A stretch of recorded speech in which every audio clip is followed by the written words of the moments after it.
Peace, love, and light, family. It is your girl, Morgan Renee Myers, tuning in with you all.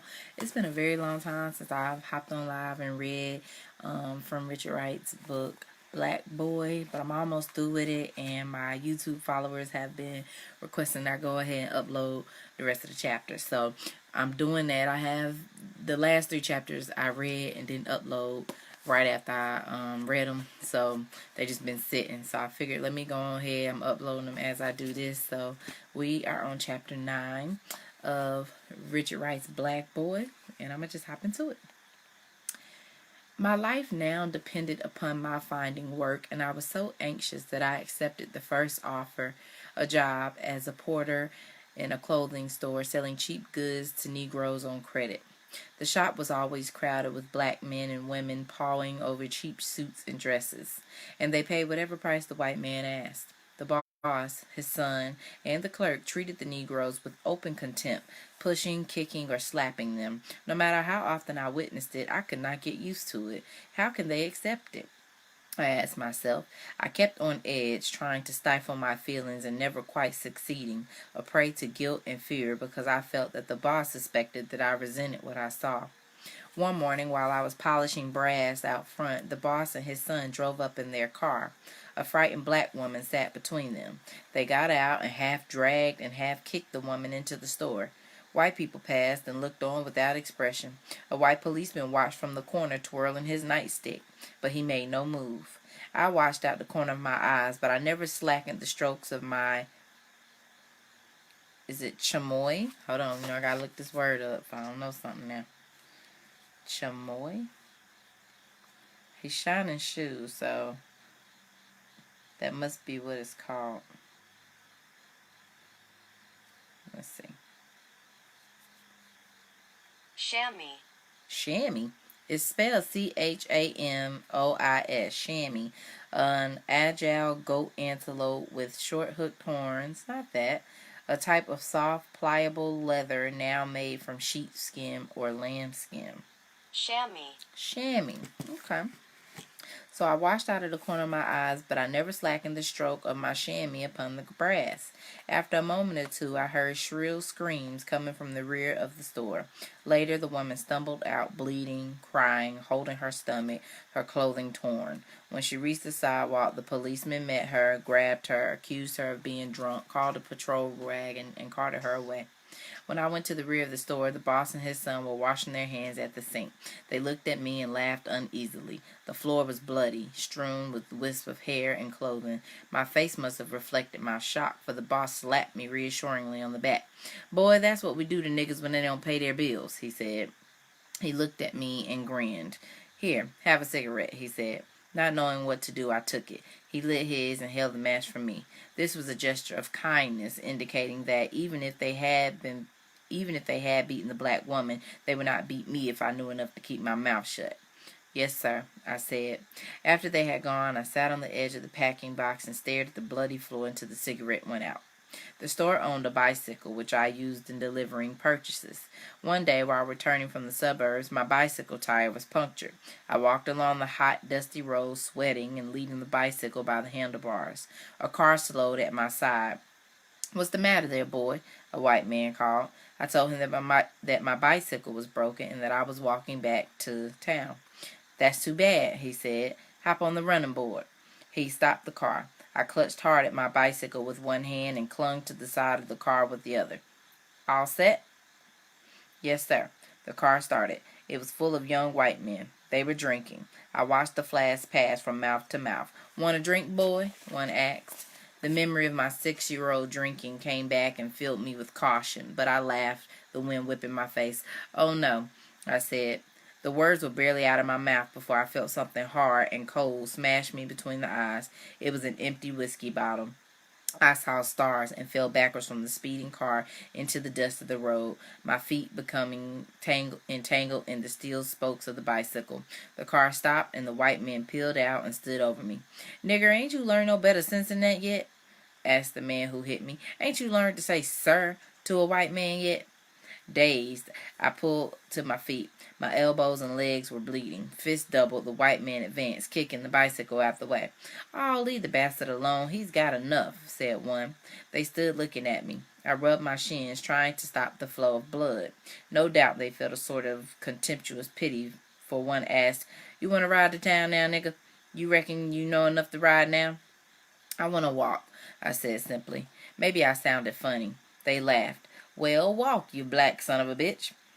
Before they got back into their car, they confronted me with, "Nigger, you sure ought to be glad it was us you talked to that way. You're a lucky bastard, 'cause if you'd said that to some other white man, you might have been a dead nigger now." I was learning rapidly how to watch white people, to observe their every move, every fleeting expression, how to interpret what was said and what was left unsaid. Late one Saturday night, I made some deliveries in a white neighborhood. I was pedaling my bicycle back to the store as fast as I could when a police car, swerving toward me, jammed me into the curbing. "Get down, nigger, and put up your hands," they ordered. I did. They climbed out the car, guns drawn, faces set, and advanced slowly. "Keep still," they ordered. I reached my hands higher. They searched my pockets and packages. They seemed dissatisfied when they could find nothing incriminating. Finally, one of them said, "Boy, tell your boss not to send you out in white neighborhoods at this time of night." "Yes, sir," I said. I rode off, feeling that they might shoot at me, feeling that the pavement might disappear. It was like living in a dream, the reality of which might change at any moment. Each day in the store, I watched the brutality with growing hate, yet trying to keep my feelings from registering in my face. When the boss looked at me, I would avoid his eyes. Finally, the boss's son cornered me one morning. "Say, nigga, look at here," he began. "Yes, sir." "What's on your mind?" "Nothing, sir," I said, trying to look amazed, trying to fool him. "Why don't you laugh and talk like the other niggas?" he asked. "Well, sir, there's nothing much to say or smile about," I said, smiling. His face was hard, baffled. I knew that I had not convinced him. He whirled from me and went to the front of the store. He came back a moment later, his face red. He tossed a few green bills at me. "I don't like your looks, nigga. Now get," he snapped. I picked up the money and did not count it. I grabbed my hat and left.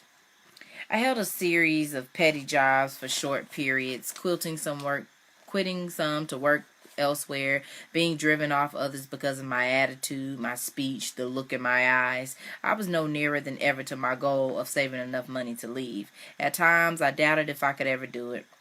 One jobless morning, I went to my old classmate, Griggs, who worked for a Capitol Street jeweler. He was washing the windows of the store when I came upon him. "Do you know where I can find a job?" I asked. He looked at me with scorn. "Yes, I know where you can find a job," he said, laughing. "Where?"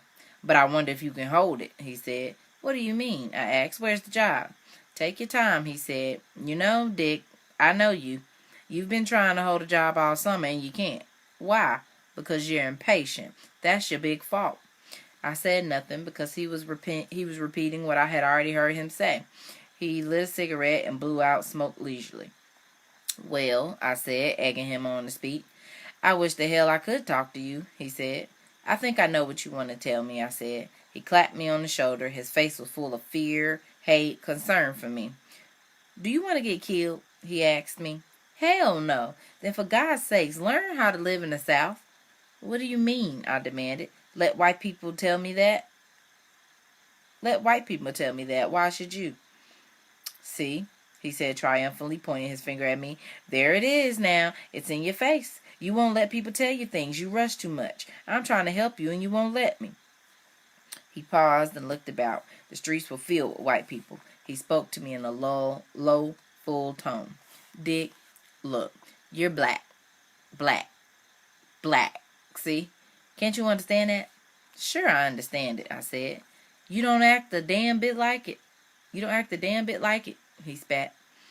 He then reeled off an account of my actions on every job I had held that summer. "How did you know that?" I asked. "White people make it their business to watch niggers," he explained, "and they pass the word around. Now, my boss is a Yankee. He tells me things. You're marked already." Could I believe him? Was it true? How could I ever learn the strange world of white people? "Then tell me, how must I act?" I asked humbly. "I just want to make enough money to leave." "Wait, and I'll tell you," he said. At that moment, a woman and two men stepped from the jewelry store. I moved to one side to let them pass, my mind intent upon Griggs's work. Excuse me. Suddenly, Griggs reached for my arm and jerked me violently, sending me stumbling 3 or 4 feet across the pavement. I whirled. "What's the matter with you?" I asked. Griggs glared at me, then laughed. "I'm teaching you how to get out of white people's way," he said. I looked at the people who had come out of the store. Yes, they were white, but I had not noticed it. "Do you see what I mean?" he asked. "White people want you out their way." He pronounced the words slowly so that they would sink into my mind. "I don't know what you mean," I breathed. "Dick, I'm treating you like a brother," he said. "You act around white people as if you didn't know they were right, and they see it." "Oh, Christ, I can't be a slave," I said hopelessly. "But you gotta eat," he said. "Yes, I gotta eat." "Then start acting like it," he hammered at me, pounding his fist in his palm. "When you're in front of white people, think before you act. Think before you speak. Your way of doing things is all right among our people, but not for white people. They won't stand for it." I stared bleakly into the morning sun. I was nearing my 17th birthday, and I was wondering if I would ever be free of this plague. What Griggs was saying was true, but it was simply utterly impossible for me to calculate, to scheme, to act, to plot all the time. I would remember to dissemble for short periods, then I would forget and act straight and human again, not with the desire to harm anybody, but merely forgetting the artificial status of race and class. It was the same with whites as with blacks. It was my way with everybody. I sighed, looking at the glittering diamonds in the store window, the rings, and the neat rows of golden watches. "I guess you're right," I said at last. "I've got to watch myself, break myself." "No," he said quickly, feeling guilty now. Someone, a white man, went into the store, and we paused in our talk. "You know, Dick, you may think I'm an Uncle Tom, but I'm not. I hate these white people, hate them with all my heart, but I can't show it. If I did, they'd kill me." He paused and looked around to see if there were any white people within hearing distance. "Once I heard an old drunk nigger say, 'All these white folks dress so fine, their assholes smell just like mine.'" I laughed uneasily, looking at the white faces that passed me. But Griggs, when he laughed, covered his mouth with his hand and bent at the knees, a gesture which was unconsciously meant to conceal his excessive joy in the presence of whites. "That's how I feel about 'em," he said proudly after we had finished his spasm of glee. He grew sober. There's an optical company upstairs, and the boss is a Yankee from Illinois. Now, he wants a boy to work all day in summer, mornings and evenings in winter. He wants to break a colored boy into the optical trade. You know algebra, and you're just cut out for the work. I'll tell Mr. Crane about you, and I'll get in touch with you." "Do you suppose I could see him now?" I asked. "For God's sake, take your time," he thundered at me. "Maybe that's what's wrong with Negroes," I said. "They take too much time." I laughed, but he was disturbed. I thanked him and left. For a week I did not hear from him, and I gave up hope. Then one afternoon, Griggs came to my house. "It looks like you've got a job," he said. "You're going to have a chance to learn a trade, but remember to keep your head. Remember you're black. You start tomorrow." "What will I get?" $5 a week to start with. They'll raise you if they like you," he explained. My hopes soared. Things were not quite so bad after all. I would have a chance to learn a trade, and I need not give up school. I told him that I would take the job, that I would be humble. "You'll be working for a Yankee, and you ought to get along," he said. The next morning, I was outside the office of the optical company long before it opened. I was reminding myself that I must be polite, must think before I spoke, must think before I acted, must say yes, sir, no, sir, that I must so conduct myself that the white people would not think that I thought I was as good as they were. As good as they. Suddenly, a white man came up to me. "What do you want?" he asked me. "I'm reporting for a job, sir," I asked. "Okay, come on." I followed him up a flight of steps, and he unlocked the door of the office. I was a little tense, but the young white man's manner put me at ease, and I sat and held my hat in my hand. A white girl came and began punching the typewriter. Soon, another white man, thin and gray, entered and went into the rear of the room. Finally, a tall, red-faced white man shot me a quick glance and sat at his desk. His brisk manner branded him a Yankee. "You're the new boy, eh?" "Yes, sir." "Let me get my mail out the way and I'll talk to you," he said pleasantly. "Yes, sir." I even pitched my voice to a low plane, trying to rob it of any suggestion or overtone of aggressiveness. Half an hour later, Mr. Crane called me to his desk and questioned me closely about my schooling, about how much mathematics I had had. He seemed pleased when I told him I had had 2 years of algebra. "How would you like to learn this trade?" he asked. "I'd like it fine, sir. I'd like nothing better," I said. He told me that he wanted to train a Negro boy in the optical trade. He wanted to help him, guide him.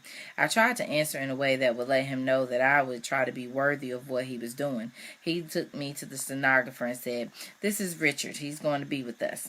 He then led me into the rear room of the office, which turned out to be a tiny factory filled with many strange machines smeared with red dust. "Reynolds," he said to a young white man, "this is Richard." What are you saying there, boy?" Reynolds grinned and boomed at me. Mr. Crane took me to the older man. "Please, this is Richard, who will work with us." "Oh, excuse me, Pease. Pease, this is Richard, who will work with us."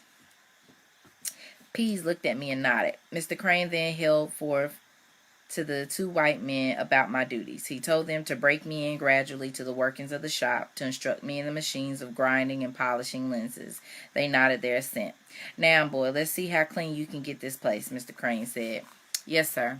I swept, mopped, dusted, and soon had the office and the shop clean. In the afternoons, when I had caught up with my work, I ran errands. In an idle moment, I would stand and watch the two white men grinding lenses on the machines. They said nothing to me, and I said nothing to them. The first day passed, the second, the third. A week passed, and I received my $5. A month passed, but I was not learning anything, and nobody had volunteered to help me. One afternoon, I walked up to Reynolds and asked him to tell me about the work. "What are you trying to do, get smart, nigga?" he asked me. "No, sir," I said. I wish the heck... I couldn't live in these times. "What are you trying to do, get smart, nigga?" he asked me. "No, sir," I said. I was baffled. Perhaps he just did not want to help me. I went to Pease, reminding him that the boss had said that I was to be given a chance to learn the trade. "Nigga, you think you're white, don't you?" "No, sir." You're acting mighty like it," he said. "I was only doing what the boss told me to do," I said. P shook his fist in my face. Erica, don't start. I was baffled. Perhaps he just did not want to help me. I went to Pease, reminding him that the boss had said that I was to be given a chance to learn the trade. "Nigga, you think you're white, don't you?" "No, sir." You're acting mighty like it, he said. I was only doing what the boss told me to do, I said. P shook his fist in my face. "This is the white man's work around here," he said. From then on, they changed toward me. They said good morning no more. When I was just a bit slow on performing some duty, I was called a lazy black son of a bitch. I kept silent, striving to offer no excuse for worsening of relations, but one day Reynolds called me to his machine. "Nigga, you think you'll ever amount to anything?" he asked in a slow, sadistic voice. "I don't know, sir," I answered, turning my head away. "What do niggas think about?" he asked. Good and fire. What do niggas think about?" he asked. "I don't know, sir. Actually, Richard has been getting fired or leaving jobs like all summer. He hasn't been able to keep a job because he just cannot keep with the order of how to act around white folk. Like, he's not with the shits. He's way ahead of his time." "I don't know, sir," I answered, turning my head away.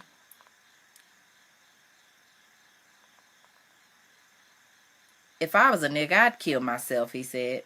I said nothing. I was angry. "You know why?" he asked. I still said nothing. "But I don't reckon niggas mind being niggas," he said suddenly and laughed. I ignored him. Mr. Pease was watching me closely. Then I saw them exchange glances. My job was not leading to what Mr. Crane had said it would. I had been humble, and now I was reaping the wages of humility.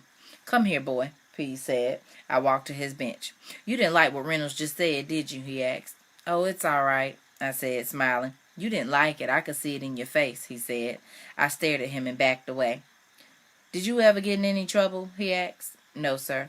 "What would you do if you got into trouble?" "I don't know, sir." "Well, watch yourself and don't get into trouble," he warned. I wanted to report these clashes to Mr. Crane, but the thought of what Pease or Reynolds would do to me if they learned that I had snitched stopped me. I worked through the days and tried to hide my resentment under a nervous, cryptic smile. The climax came at noon one summer day. Oh, this is where it get juicy, y'all. Pease called me into his workbench. To get to him, I had to go between two narrow benches and stand with my back against the wall. "Richard, I want to ask you something," Pease began pleasantly, not looking up from his work. Yes, sir. Reynolds came over and stood blocking the narrow passage between the benches. He folded his arms and stared at me solemnly. I looked from one to the other, sensing trouble. Pease looked up and spoke slowly, so there would be no possibility of my not understanding. Richard, Reynolds here tells me that you called me Pease, he said. I stiffened. A void opened up in me. I knew that this was the showdown. He meant that I had failed to call him Mr. Pease. I looked at Reynolds. He was gripping a steel bar in his hand. I opened my mouth to speak, to protest, to assure Pease that I had never called him simply Pease, and that I had never had any intention of doing so, when Reynolds grabbed me by the collar, ramming my head against the wall. Now be careful, nigga, snarled Reynolds, baring his teeth. I heard you call him Pease, and if you say you didn't, you're calling me a liar, see?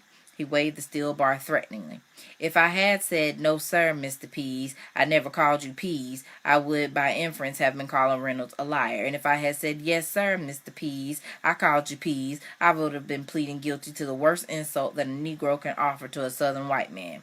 I stood trying to think of a neutral course that would resolve this quickly risen nightmare, but my tongue would not move. Richard, I asked you a question, Pease said. Anger was creeping into his voice. I don't remember calling you Pease, Mr. Pease, I said cautiously, and if I did, I sure didn't mean, you black son of a bitch, you called me Pease then, he spat, rising and slapping me till I bent sideways over a bench. Whew. Reynolds was up on top of me, demanding, didn't you call him Pease? If you say you did not rip your gut string loose with this fucking bar, you black granny dodger, you can't call a white man a liar and get away with it. I wilted. I begged them not to hit me. I knew what they wanted. They wanted me to leave the job. I'll leave, I promised. I'll leave right now. They gave me a minute to get out the factory and warned me not to show up again or tell the boss. Reynolds loosened his hand on my collar and I ducked out of the room. I did not see Mr. Crane or the stenographer in the office. Pease and Reynolds had so timed it that Mr. Crane and the stenographer would be out when they turned on the terror. I went to the street and waited for the boss to return. I saw Griggs wiping glass shelves in the jewelry store, and I beckoned to him. He came out, and I told him what had happened. Then what are you standing there like a fool for? He demanded. Won't you ever learn? Get home. They might come down. I walked down Capitol Street feeling that the sidewalk was unreal, that I was unreal, that the people were unreal, yet expecting somebody to demand to know what right I had to be on the streets. My wound went deep. I felt that I had been slapped out of the human race. When I reached home, I did not tell the family what had happened. I merely told them that I had quit and that I was not making enough money, that I was seeking another job. That night, Griggs came to my house. We went for a walk. You got a goddamn tough break, he said. Can you say it was my fault? I asked. He shook his head. Well, what about your goddamn philosophy on meekness? I asked him bitterly. These things just happen, he said, shrugging. They owe me money, I said. That's what I came about, he said. Mr. Crane wants you to come in at 10 in the morning. 10 sharp now, mind you, because he'll be there and those guys won't gang up on you again. The next morning at 10, I crept up the stairs and peered into the office of the optical shop to make sure that Mr. Crane was in. He was at his desk. Pease and Reynolds were at their machines in the rear. Come in, Richard, Mr. Crane said. I pulled off my hat and walked into the office. I stood before him. Sit down, he said. I sat. He stared at me and shook his head. Tell me, what happened? An impulse to speak rose in me and died with the realization that I was facing a wall that I would never breach. I tried to speak several times and could make no sounds. I grew tense and tears burnt my cheeks. Now, just keep control of yourself, Mr. Crane said. I clenched my fist and managed to talk. I tried to do my best here, I said. I believe you, he said, but I want to know what happened. Which one bothered you? Both of them, I said. Reynolds came running to the door, and I rose. Mr. Crane jumped to his feet. Get back in there, he told Reynolds. That nigger's lying, Reynolds said. I'll kill him if he lies on me. Get back in there or get out, Mr. Crane said. Reynolds backed away, keeping his eyes on me. Go ahead, Mr. Crane said. Tell me what happened. Then again, I could not speak. What could I accomplish by telling him? I was black. I lived in the South. I would never learn to operate those machines as long as those two white men in there stood by them. Anger and fear welled in me as I felt what I had missed. I leaned forward and clapped my hands to my face. No, now, Mr. Crane said. Keep control of yourself. No matter what happens, keep control. I know, I said in a voice not my own. There's no use of saying anything. Do you want to work here? He asked me. I looked at the white faces of Pease and Reynolds. I imagined their waylaying me, killing me. I was remembering what had happened to Ned's brother. No, sir, I breathed. In one of the chapters, Ned's brother, I think, worked in a hotel and slept with a white woman, a prostitute, and I think they killed him. Or hurt him bad. I'm pretty sure they killed him. No, sir, I breathed. Why? I'm scared, I said. They would kill me. Mr. Crane turned and called Pease and Reynolds into the office. Now, tell me which one bothered you. Don't be afraid. Nobody's going to hurt you, Mr. Crane said. Excuse me. This is crazy. I stared ahead of me. This whole book is crazy. Like, a lot of the stuff that he goes through. This ain't even a half of the next chapter, which I'm not going to read yet. It really be some shit that go on at this job. Now tell me which one bothered you. Don't be afraid. Nobody's going to hurt you, Mr. Crane said. I stared ahead of me and did not answer. He waved the men inside. The white stenographer looked at me with wide eyes, and I felt drenched in shame, naked to my soul. The whole of my being felt violated, and I knew that my own fear had helped to violate it. I was breathing hard and struggling to master my feelings. Can I get my money, sir? I asked at last. Just sit a minute and take hold of yourself, he said. I waited and my rude senses grew slowly calm. I'm awfully sorry about this, he said. I had hoped for a lot from this job, I said. I wanted to go to school, to college. I know, he said, but what are you going to do now? My eyes traveled over the office, but I was not seeing. I'm going away, I said. What do you mean? I'm going to get out the South, I breathed. Maybe that's the best, he said. I'm from Illinois. Even for me, it's hard here. I can do just so much. He handed me my money, more than I had earned for the week. I thanked him and rose to leave. He rose. I went to the hallway and he followed me. He reached out his hand. It's tough for you down here, he said. I barely touched his hand. I walked swiftly down the hall, fighting against crying again. I ran down the steps, then paused and looked back up. He was standing at the head of the stairs, shaking his head. I went into the sunshine and walked home like a blind man. So Richard is, I think he's about to turn 17, or he already is 17 in this chapter. He has worked a multitude of jobs over the summer, trying to save up enough money so he can go north. He's born in the South, but he just cannot get himself acclimated to acting like a black Southerner. Clearly racism is apparent here. Growing up, throughout the story, it already mentioned he had an aunt, an uncle. His aunt's husband was killed by a mob of black men. He's seen chain gangs of Negroes chained together doing work in the street in like prison clothes. His family at home, he could barely speak or voice his opinion without being beat on, or just so he lives like a very kind of controlled life. And it's like now he's trying to step into his manhood and take care of himself and leave this place.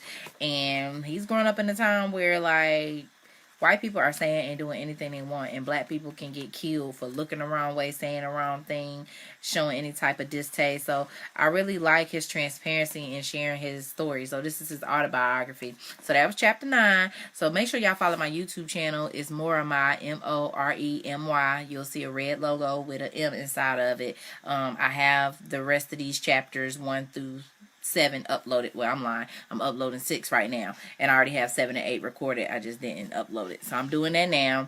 So yeah, make sure y'all catch up and tune in later on. It's like 4 or 5 in the morning here.